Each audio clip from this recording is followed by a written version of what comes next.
Any choice that needs to represent us in some aspect tends to be a loaded decision. Now, there's a ton of videos out there from other creators trying to tell you how to pick a main, but a lot of the time it comes down to one piece of advice. If he looks cool, he feels fun, just play him. I just say pick whoever you think is cool. Pick a character that looks cool. So a bit of backstory. My boy comes up to me and he got Tekken 7. And then he asked me, who's good? Who am I picking? And then I hit him with that line, play whoever you think looks cool. And all he said to me was, what the hell does that mean? So I started thinking, yeah, what does that mean?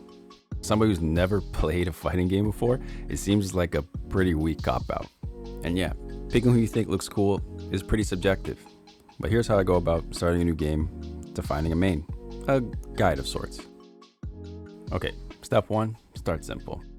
A lot of the characters are pretty easy to distinguish. Ninja, wrestler, boxer, army guy, you get the gist. You keep it simple all the time, you're gonna gravitate towards something. To be honest, a lot of people play a specific character because they've seen it in a movie, TV show, anime. Don't shy from the feeling. Regardless of how silly or weird you think it might be, just go with it. Just when I was a kid, I saw the Street Fighter 2 movie, and that fight between Ryu, Ken, and Bison, I thought that was the illest thing ever. So I kept playing Ryu and a little bit of Ken throughout all of Alpha, Marvel vs. Capcom, and some of the Third Strike series. Pretty much what I'm getting at is if you have the urge to play a character, regardless if they remind you of something, just pick them up. Okay, step two, the right feel. Let's look at it like this. You boot the game and you see the roster. Nobody jumps out at you, but some of them kind of look interesting. So you play a few and want to stick with one. I was always taught by coaches that do what feels right. Even when you're online or you're just playing a new game, kind of like when you get a new controller or you get a new pair of shoes, it's got to fit properly, right? Like it was made for your hands. This is kind of a harder one to explain, but when you know, you know. It's almost kind of like this gamer's sixth sense. Like if you're playing Call of Duty and you find the right gun, or if you're playing a MOBA and you find the right champion, when it clicks with you, you know. And then you go straight from there. Step three, just play him. Now this one's a bit of a tangent, so let me explain. If you are having fun and you are playing the character, but you're not set 100% on how they look, but at the end of the day, you are having fun, just play them.